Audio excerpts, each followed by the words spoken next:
Hello, this is Matt, and welcome to part 2, where you can join me on the next stage of the sculptural process, bringing Yuna the Lioness to life in clay, albeit in an edge sculpture style. If you haven't watched part 1 of the sculptural journey with Yuna the Lioness, please follow the link in the description below.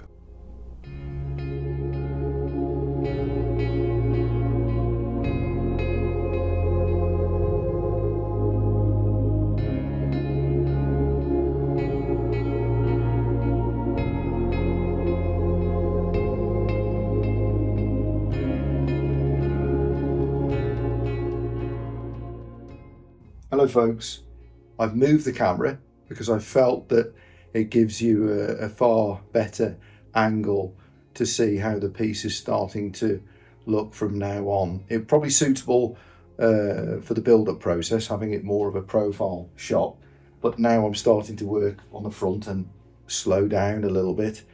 I thought that it's probably better if you can see what I'm up to a little bit more directly, and I'll possibly move it again at some other point as I go on. Now, what I'm going to do now, even though it's still incredibly rough, and it is, I'm going to jump up onto the platform that I've just dragged in, and rather than lowering the table, which I usually do, and so that I can still film it, I'm going to stand on top, ungainly as it is.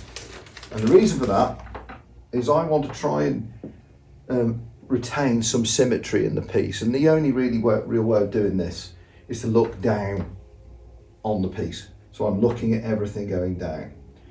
So from the front, you've only really got almost like a two-dimensional view to some respects. Yes, it's 3D when you're sculpting, but it's difficult to envisage where your eyes are, your ears and everything, unless you have the ability to look down on the piece and look up. I mean, sometimes I'll drop on the floor and look upwards as well. But that's what I'm doing at the minute.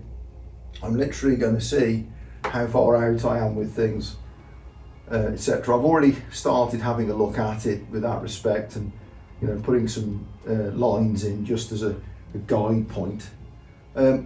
Calipering, I don't really use that too much at this stage because, well, to be honest, I'm literally still trying to get the look of the creature, and I think sometimes with calipers, unless you've got something that's a maquette or something, which a maquette being sort of like a small model or is an accurate interpretation of what you're trying to grow in size, and then you can measure it off and use mathematics. In this instance you can't really, this is the native piece, so very difficult. So yeah, I'm trying to do it by eye, so yeah, that's what I'm doing.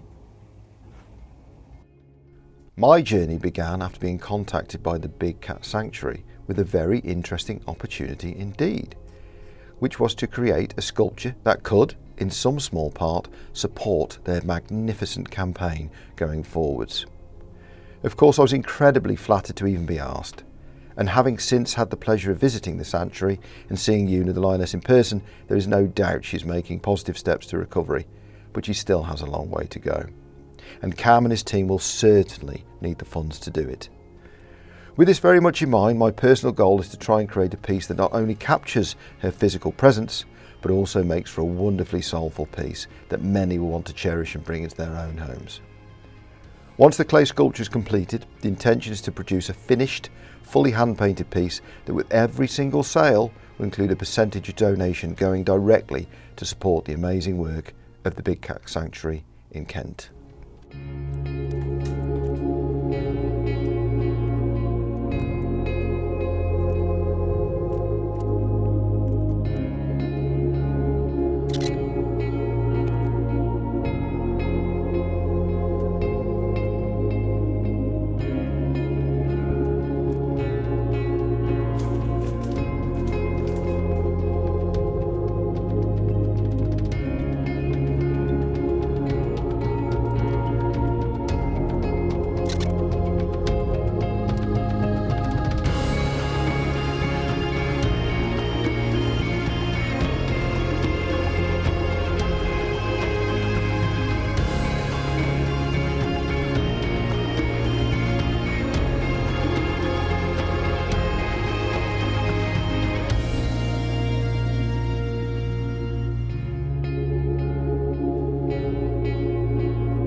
keeping a centre line on a piece, which is basically where I just keep scribing it back, what that does is it just gives me some sort of visual marker when I'm putting weight on either side, just so I don't deviate too much.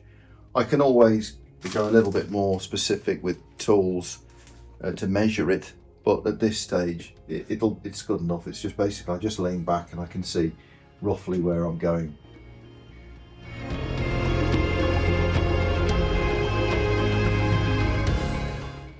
I really like this particular phase of sculpting, because you've gone and taken chances with where you think the clay might be, and you've jigged around and you've basically tried to get the eyes in the right place, the nose, etc. And I mean, I've been lifting the nose up and changing it and pushing the eyes further back. Anyway, I've got to that spot now where I can start seeing Yuna, the Lioness, in the piece. So now I'm trying to fetch her out a bit, so to speak. And because it's a sort of jigsaw, I start with one particular area, and even though it's an edge piece and it's stylistic, I'm still trying to focus on some of the idiosyncrasies of Yuna herself with the markings, etc. So I'm putting that in the sculpt. So even though we're going to ultimately hand paint the piece, I still want to put the sculptural elements in there to make it specific to her.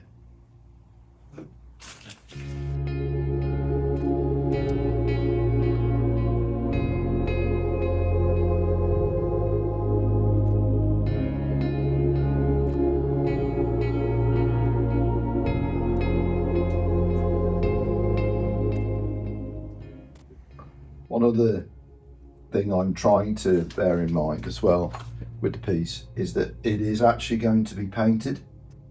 So because it's not going to be a colour, or maybe bronze, etc., where you've got one colour and you can bring out the metal in it to highlight the sculpt, which is fantastic. I mean, you can see some breathtaking bronze pieces.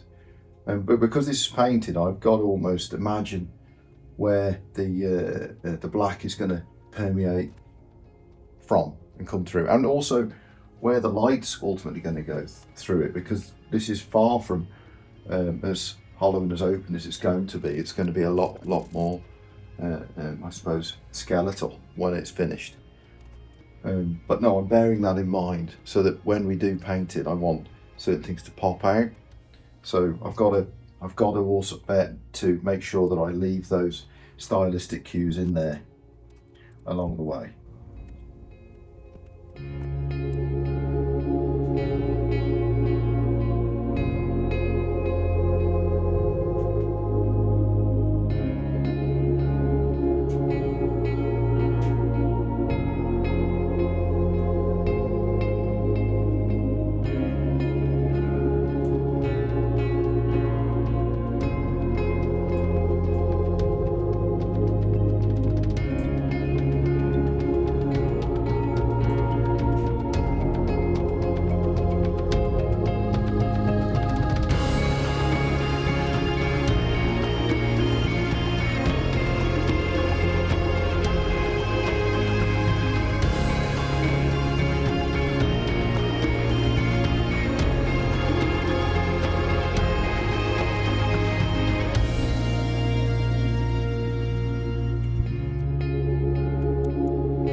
I'm just starting to put some, I suppose you call them edge lines in the mould, basically what I want to work from.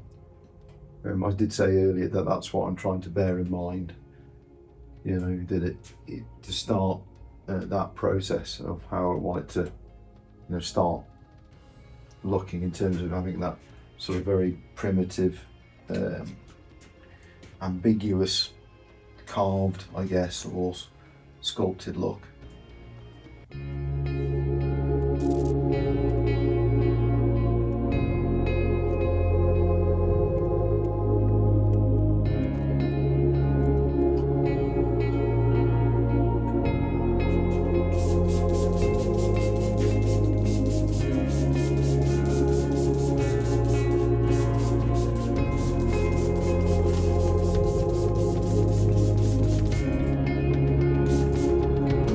certainly fighting the heat at the minute.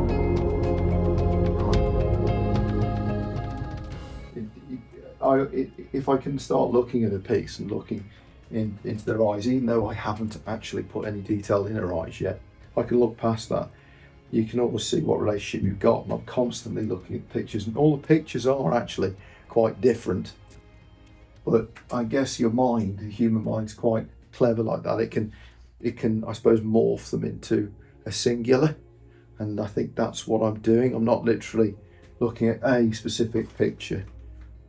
I'm looking at all of them just to try and bring out her character and her subtle nuances and her idiosyncrasies, just to make sure that it is her and not just a random lioness. But I shall carry on.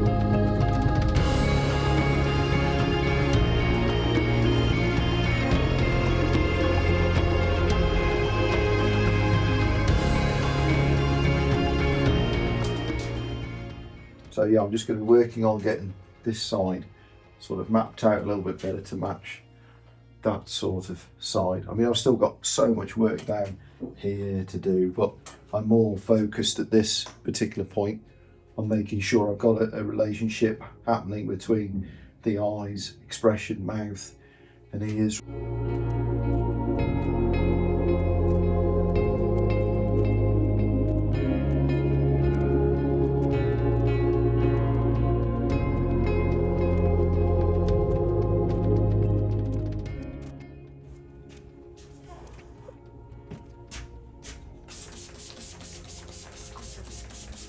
So warm as well, it really is, and I can feel the flame starting to dry out, which is great when I'm going through the final stages with it. Well, it's really great, but I'm still trying to keep it pretty soft at the minute.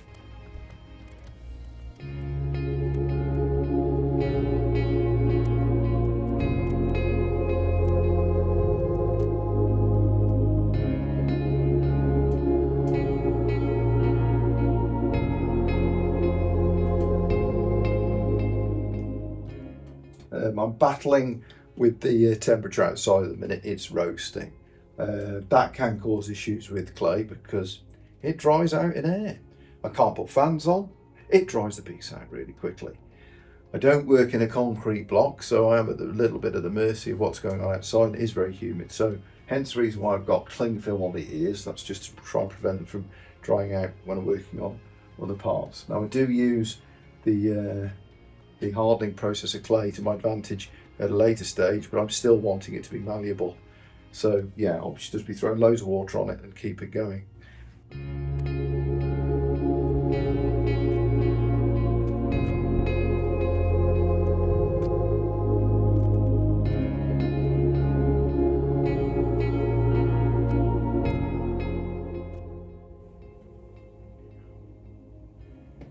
This really is the fun bit starting to reveal itself to me as the piece goes further on. It's when I can just sort of edgify it, really, so to speak, and get a lot of the lines and the breaks in there. And there really isn't a logic to it as such. I literally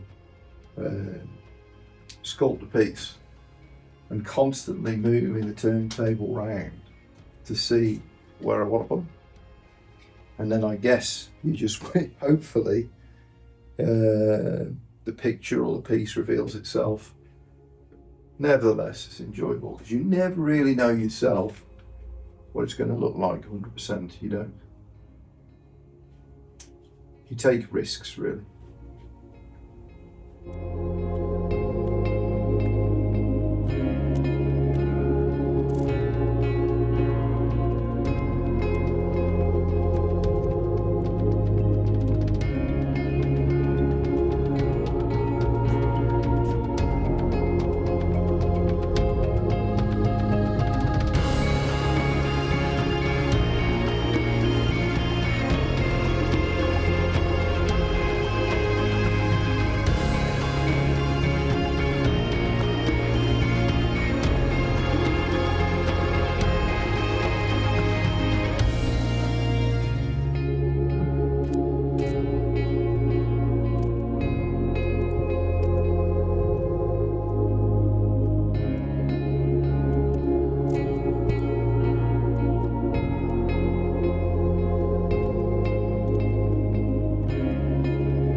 Yeah, well, today I'm going to start looking at the base a little bit more. It's looking a little bit underworked.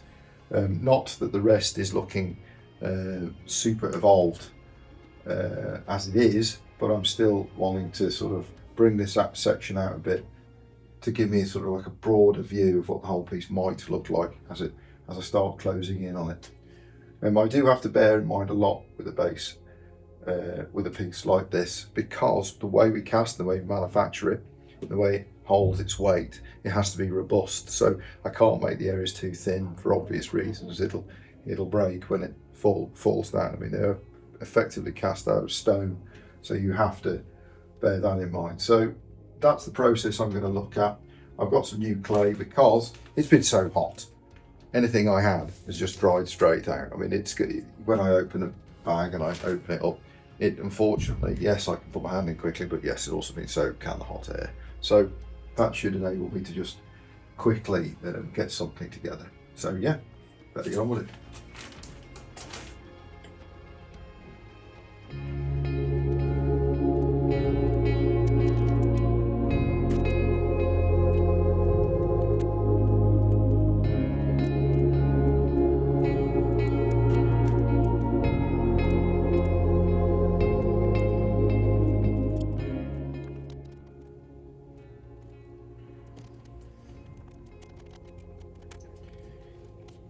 When you are literally making things up in terms of your sculpt, which I clearly do, the one thing that's very, very tricky to do is symmetry. You can sculpt the one side of a piece and you can be happy with it, but then to make to capture that on another side of the piece to give the same impact is tricky. You'll be slightly out and the piece will look twisted. So there's a lot of neuroses involved in it, absolutely.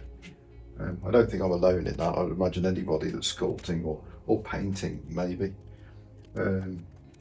Yeah, symmetry can be the trickiest thing to try and achieve.